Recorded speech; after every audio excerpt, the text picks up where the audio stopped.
Hello everyone, welcome to the my YouTube channel. आज हम पढ़ने वाले हैं मॉलिक्यूलर ऑर्बिटल डायग्राम्स के बारे में।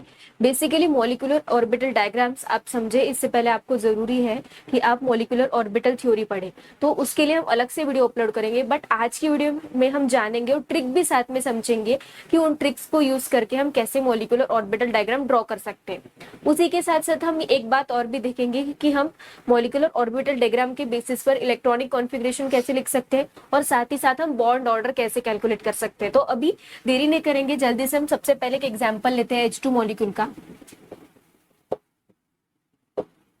देखिए H2 यानी कि हाइड्रोजन मॉलिक्यूल का एग्जांपल है। सबसे पहले मेन इंपॉर्टेंट, तो अगर मॉलिक्यूलर ऑर्बिटल डायग्राम हमें ड्रॉ करनी है तो सबसे मेन क्राइटेरिया यही रहेगा कि हम मॉलिक्यूल्स को कंसीडर करेंगे, क्योंकि सिंगल एटम के लिए मॉलिक्यूलर ऑर्बिटल डायग्राम नहीं ड्रॉ की जाती है। डायएटॉमिक हो सकते हैं वो, और या फिर मल्टी न्यूक्लियर हो सकते हैं, अलग अलग डिफरेंट टाइप के मॉलिक्यूल्स हो सकते हैं, उनके लिए डायग्राम हम ड्रॉ कर सकते हैं।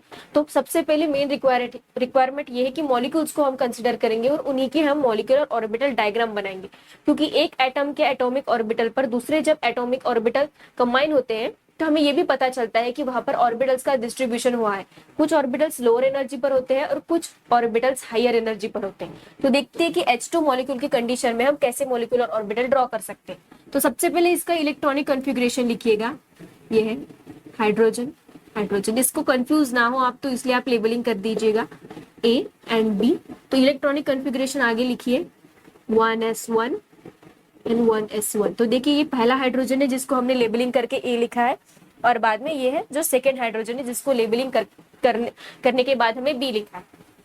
पहले तो इलेक्ट्रॉनिक कॉन्फ़िगरेशन लिखना और उसके बाद में हमें मॉलिक्यूलर ऑर्बिटल डायग्राम ड्रॉ करनी है। वो कैसे करेंगे, देखिए सबसे पहले यहाँ पर हमें एक ऑर्बिटल निकालना है और वहां पर इसके बाद हमें उसी के साइड में या फिर फ्रंट में एक ऑर्बिटल दूसरा निकालना है।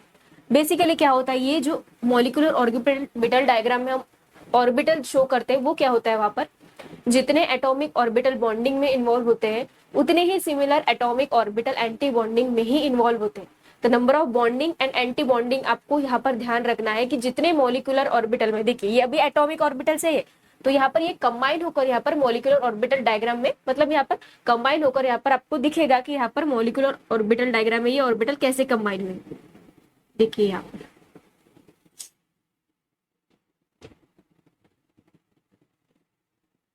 तो यहाँ पर क्लियरली दिख रहा होगा आपको कि यहाँ पर हाइड्रोजन के ऑर्बिटल्स है। तो सबसे पहले यहाँ पर लिख देते हैं 1s1, यहाँ पर 1s1, और उसके बाद में ये हाइड्रोजन A हाइड्रोजन, उसके बाद में ये B हाइड्रोजन। कंफ्यूज ना हो ताकि आप, इसलिए मैंने यहाँ पर नोमेनक्लेचर कर दिया है दोनों हाइड्रोजन का, यहाँ पर नाम दे दिए। ये एक A हाइड्रोजन है और यहाँ पर B हाइड्रोजन। जितने एटॉमिक ऑर्बिटल होते हैं उतने ही मॉलिक्यूलर ऑर्बिटल होते हैं। अब ये दोनों एटॉमिक ऑर्बिटल कंबाइन हुए तो यहाँ पर हमें दो नए मॉलिक्यूलर ऑर्बिटल भी मिले हैं। तो देखिए यहाँ पर दो मॉलिक्यूलर ऑर्बिटल मिल गए, बट डिफरेंस क्या रहेगा, ये जो एक एटॉमिक ऑर्बिटल रहेगा ये लोअर एनर्जी में रहेगा और दूसरा रहेगा हायर एनर्जी में। अभी इलेक्ट्रॉन्स की फीलिंग करते हैं। 1s1 यानी कि single electron and 1s1 for another hydrogen is a single electron. तो अभी यहाँ पर ये ऑर्बिटल हम कैसे लिखेंगे, इनका नाम क्या रहेगा, ये रहेगा sigma 1s and sigma star 1s। ये बहुत इंपॉर्टेंट है, यहाँ पर ध्यान रखना कि जो ऑर्बिटल्स होते हैं, एक लोअर एनर्जी लेवल वाला जो कि हमने नीचे में ड्रॉ किया है, और बाद में हायर एनर्जी वाला जो कि ऊपर में हमने ड्रॉ किया है। तो अभी ये लोअर एनर्जी वाला ये रहेगा बॉन्डिंग मॉलिक्यूलर ऑर्बिटल जिसकी एनर्जी लो रहेगी, और ऊपर वाला रहेगा एंटी बॉन्डिंग मॉलिक्यूलर ऑर्बिटल जिसकी एनर्जी हायर रहेगी। अभी बात आती है इलेक्ट्रॉन्स फीलिंग की। जब भी हम इलेक्ट्रॉन्स फील करते हैं तब हमें हंट्स रूल याद रखना होता है, तो हंट्स रूल के अकॉर्डिंग ही हम यहाँ पर इलेक्ट्रॉन्स फील करेंगे। तो टोटल 2 इलेक्ट्रॉन है तो कैसे डिस्ट्रीब्यूशन होगा, यहाँ पर हमें ऐसे ऐसे इलेक्ट्रॉन्स नहीं फील करने, इलेक्ट्रॉन फील कर रहे हैं हंट्स रूल के अकॉर्डिंग। तो हंट्स रूल क्या कहता है, पहले इलेक्ट्रॉन को किसी भी ऑर्बिटल में सिंगली फील कीजिए, बाद में उसकी पेयरिंग कर दीजिए। तो सिंपली यहाँ पर सिंगली पेयर किया है हमने, सिंगली फील, और बाद में यहाँ पर इस इलेक्ट्रॉन को हमने पेयर कर दिया। तो यहाँ पर बॉन्डिंग मॉलिक्यूलर ऑर्बिटल में ही दोनों इलेक्ट्रॉन चले गए, एंटी बॉन्डिंग ऑर्बिटल अभी खाली है। इससे क्या पता चलता है कि हर एक मॉलिक्यूलर ऑर्बिटल में बॉन्डिंग ऑर्बिटल होता है और एंटी बॉन्डिंग यानी कि हायर एनर्जी लेवल वाला भी बॉन्डिंग मतलब ऑर्बिटल वहां पर प्रेजेंट होता है। ठीक है, तो इसी के बेसिस पर हम यहाँ पर अभी क्या निकालेंगे, बॉन्ड ऑर्डर, जिसको हम BO से डिनोट कर देते हैं। तो बॉन्ड ऑर्डर का फॉर्मूला क्या रहेगा, number of electron present in bonding molecular orbital minus number of electron present in anti bonding molecular orbital divided by 2। तो यहाँ पर बॉन्डिंग ऑर्बिटल में कितने हैं, 2 इलेक्ट्रॉन है, सो 2 - 0, यानी कि जो इलेक्ट्रॉन बॉन्डिंग में थे वो हमने पहले लिख दिए हैं। बॉन्ड ऑर्डर का फॉर्मूला यही होता है, bonding molecular orbital electrons minus anti bonding molecular electrons. तो यहाँ पर 2 - 0 divided by 2 equals to 2/2 equals to 1, यानी कि जो हाइड्रोजन मॉलिक्यूल है H2 जिसको हम रिप्रेजेंट करते हैं सिंबॉलिकली, उसमें जो बॉन्ड रहेगा वो रहेगा 1। देखिए, दो हाइड्रोजन के बीच में एक बॉन्ड होता है, ये आपको यहाँ से मॉलिक्यूलर ऑर्बिटल डायग्राम से पता चल जाता है। इसी की बेसिस पर हम अलग अलग डायग्राम्स ड्रॉ करेंगे अलग अलग मॉलिक्यूल्स के लिए। बट सिंपल आपको फिनोमिना या फिर क्राइटेरिया क्या याद रखना है कि जितने ऑर्बिटल्स बॉन्डिंग में पार्टिसिपेट करेंगे उतने ही सेम ऑर्बिटल्स एंटी बॉन्डिंग में ही पार्टिसिपेट करेंगे। बट इलेक्ट्रॉन्स की फीलिंग डिपेंड करते हैं अकॉर्डिंग टू हंड्स रूल के अकॉर्डिंग हमें इलेक्ट्रॉन फील करने हैं। ठीक है, नेक्स्ट एग्जाम्पल लेते हैं अभी हम।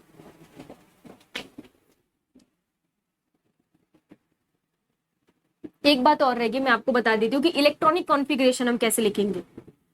जैसे हम इससे पहले भी किसी भी मेटल के लिए या फिर किसी भी एटम के लिए इलेक्ट्रॉनिक कॉन्फ़िगरेशन लिखते हैं, वो अबोव प्रिंसिपल के अकॉर्डिंग लिखते हैं। तो यहाँ पर भी हमें वैसे ही लिखना है। सबसे पहले हमें लोएस्ट एनर्जी ऑर्बिटल से लेकर हाईएस्ट एनर्जी ऑर्बिटल तक जाना है। तो यहाँ पर आपका लोएस्ट एनर्जी ऑर्बिटल रहेगा सिग्मा 1s और बाद में सिग्मा स्टार 1s। तो यहाँ पर ध्यान रखिएगा कि आपको इलेक्ट्रॉन यहाँ पर सिंपली लोअर एनर्जी ऑर्बिटल में पहले फिल करने हैं, और बाकी का ये जो हायर एनर्जी ऑर्बिटल है यहाँ पर इलेक्ट्रॉन 0। ये आप नहीं लिखोगे तो भी चलेगा, बट कंप्लीट इलेक्ट्रॉनिक कॉन्फ़िगरेशन लिखना है तो कुछ इसी फॉर्मेट में आपको लिखना पड़ेगा। नेक्स्ट देखते हैं हम।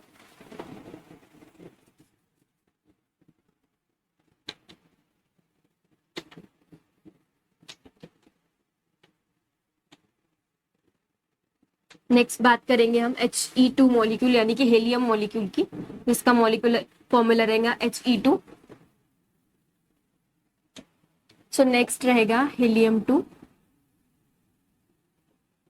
तो वही रहेगा, सबसे पहले हमें हीलियम, दो हीलियम यहाँ पर लिखने हैं बैक टू बैक, ऊपर नीचे कैसे भी आपको लिखना है आप लिख सकते हो, 1s2 एंड 1s2। तो देखिए इस तरह से हमने यहाँ पर इलेक्ट्रॉनिक कॉन्फ़िगरेशन किया है।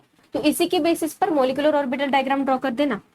यहाँ पर लेफ्ट साइड में एक ऑर्बिटल, सिंपली एक ही ऑर्बिटल है यहाँ पर भी, और यहाँ पर राइट साइड में एक ऑर्बिटल, और यहाँ पर हम इलेक्ट्रॉन्स के भी फिलिंग करेंगे। तो डायग्राम निकाल दीजिए इस तरह से, ऑर्बिटल यहाँ पर एक हायर एनर्जी में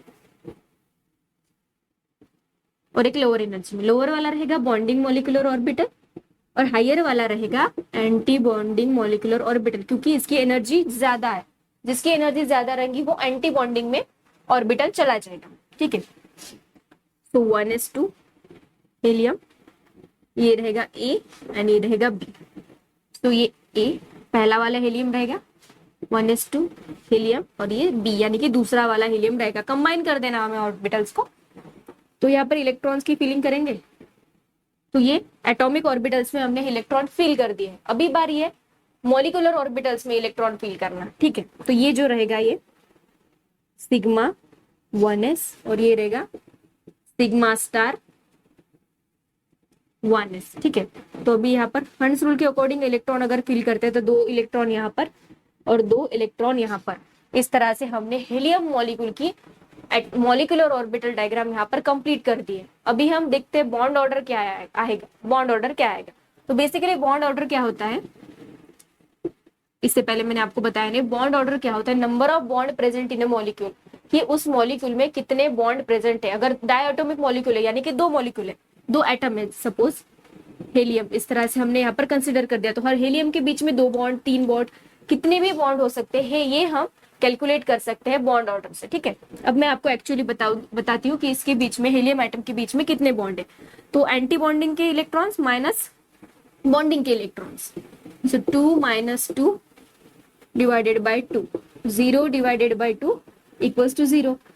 क्या आ रहा है आंसर, 0 आ रहा है। इससे पता चल रहा है कि जो ये हेलियम मॉलिक्यूल है, हेलियम मॉलिक्यूल जो है He2, ये एग्जिस्ट ही नहीं करता, क्योंकि जिसका बॉन्ड ऑर्डर 0 है, मतलब जहां पर बॉन्ड ऑर्डर 0 आ रही है यहाँ पर, इससे पता चलता है कि 2 एटम्स का इंटरेक्शन ही नहीं हुआ है। तो ये ध्यान रखिएगा, इस तरह का मॉलिक्यूल कोई भी एग्जिस्ट नहीं करता है, ये मॉलिक्यूल एग्जिस्ट ही नहीं करता है। नेक्स्ट देखते हैं अभी हम, और एक ऑर्बिटल डायग्राम ड्रॉ करते हैं, मॉलिक्यूलर ऑर्बिटल डायग्राम, और क्लियरिटी आ जाएंगी और बेटर वे से समझेगा।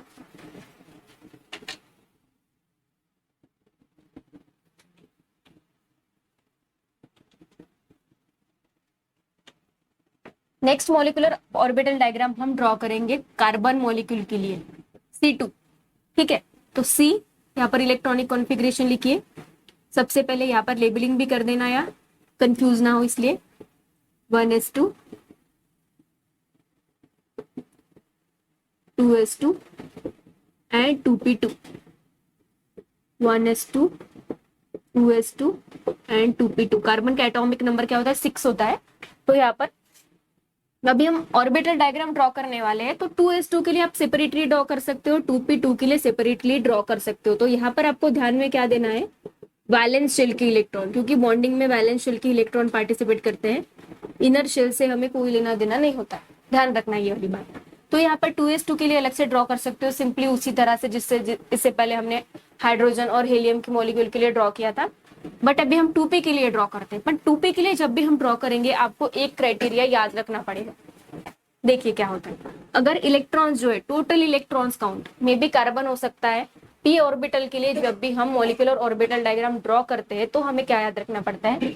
अगर पी ऑर्बिटल है तो इलेक्ट्रॉन्स को हम जब भी कभी पी ऑर्बिटल्स में फील करते हैं तो हमें एक बात ध्यान रखनी होती है कि किस तरह से वो ऑर्बिटल्स अरेंज्ड होंगे। अगर इलेक्ट्रॉन्स इक्वल टू 14 और ग्रेटर देन, ये बहुत इंपॉर्टेंट है, याद रखिएगा, ये ग्रेटर देन 14 होते हैं तो क्या होता है, किस तरह से ऑर्बिटल डायग्राम आएगी?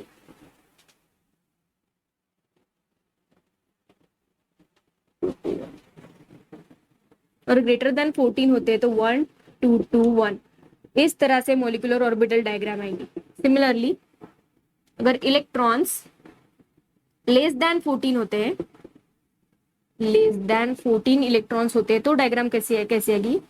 2 1 2 1। अभी ये 2 1 2 1 और 1 2 1 2 क्या है, इस केस से आपको पता चल जाएगा। ठीक है, तो कार्बन के लिए ड्रॉ करते हैं सिर्फ और सिर्फ 2p ऑर्बिटल के लिए हम। तो यहाँ पर हमें क्या निकालने हैं? ऑर्बिटल्स निकालने हैं लेफ्ट साइड में और राइट साइड में। ठीक है, यहाँ पर हमने ऑर्बिटल्स निकाले। अभी इन ऑर्बिटल को हमें तो यहाँ पर फिल करना है। सबसे पहले तो देखिए यहाँ पर हम इलेक्ट्रॉन फिल करते हैं 2p2, यानी कि 2 इलेक्ट्रॉन यहाँ पर और 2 इलेक्ट्रॉन यहाँ पर। 2p2 ये ए कार्बन, 2p2 ये बी कार्बन।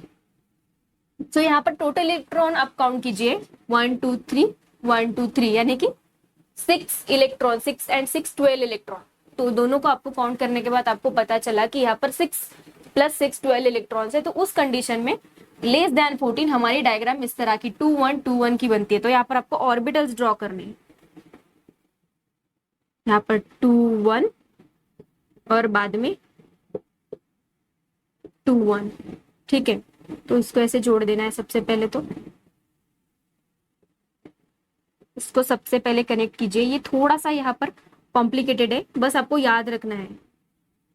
आप ये मत सोचिए कि यहाँ पर ये कैसे आया है, बहुत सारी थ्योरीज है इसके पीछे। बस ध्यान रखिएगा कि इस तरह की डायग्राम आती है अगर इलेक्ट्रॉन्स, जब हम पी ऑर्बिटल की ड्रॉ करते हैं मॉलिक्यूलर ऑर्बिटल डायग्राम, एंड जब इलेक्ट्रॉन्स लेस देन 14 होते हैं तब हमें इस तरह की डायग्राम ड्रॉ करनी होती है। और जब इलेक्ट्रॉन ग्रेटर देन 14 होते हैं तो 1 2 2 1, यानी कि इस तरह की। तभी ऑर्बिटल की नोमेनक्लेचर कैसे आएंगी? पाई 2px पाई 2py। बस आपको ये बातें ध्यान रखनी है, ये ऑर्बिटल्स के नाम ध्यान रखने हैं। और यहाँ पर सिग्मा 2pz। सिमिलरली यहाँ पर ये एंटी बॉन्डिंग वाले स्टार आ जाएगा, पाई 2px and pi star 2py। अब बचा ये ऑर्बिटल, इसका नाम रहेगा सिग्मा 2pz। बस आपने यहाँ तक डायग्राम ड्रॉ कर दी। अब आपको क्या करना है? यहाँ पर इलेक्ट्रॉन्स की फिलिंग करनी है। ठीक है, तो देखिए हंट्स रूल के अकॉर्डिंग इलेक्ट्रॉन फिल करते हैं। टोटल इलेक्ट्रॉन कितने हैं? यहाँ पर 4 इलेक्ट्रॉन है, 1 2 3 4। बस और इतने सारे यहाँ पर एंटी बॉन्डिंग मॉलिक्यूलर के एटॉमिक ऑर्बिटल, मतलब पूरे जो ऑर्बिटल्स है यहाँ पर सिंगली फील्ड है, मतलब यहाँ पर कंप्लीटली फिल हो चुके हैं। और ऊपर वाले ऑर्बिटल है वो यहाँ पर टोटली अनफिल्ड है, मतलब वो पूरी तरह से यहाँ पर एम्प्टी है। तो अभी बॉन्ड ऑर्डर हम कैसे निकालेंगे ये देखते हैं। ये मिटा देती हूँ।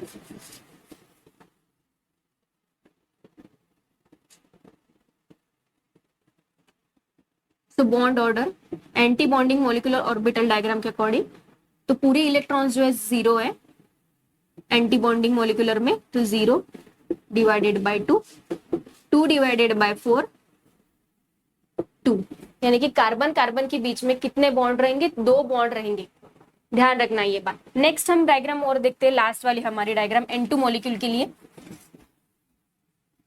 ये लास्ट डायग्राम रहेगी।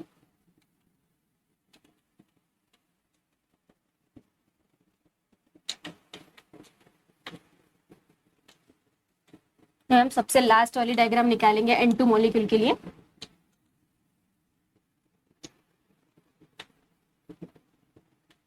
लास्ट में हम सबसे यहाँ पर N2 मॉलिक्यूल के लिए डायग्राम निकालेंगे, जिसका फॉर्मेट रहेगा 2 1 2 1।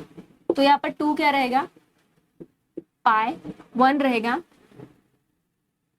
रहेगा सिग्मा, और बाद में रहेगा पाई स्टार, और बाद में रहेगा सिग्मा स्टार। इनको हम अरेंज करेंगे, ठीक है।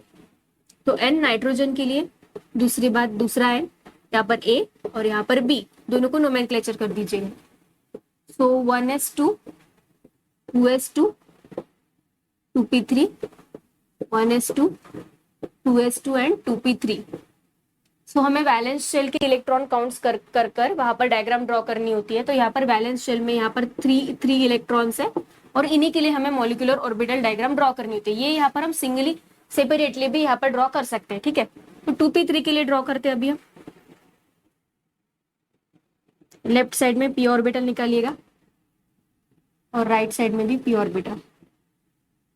इन्हें हमें अरेंज करना है। सबसे पहले तो लिख देते हैं A nitrogen 2p3, B nitrogen 2p3, 3 electron singly field.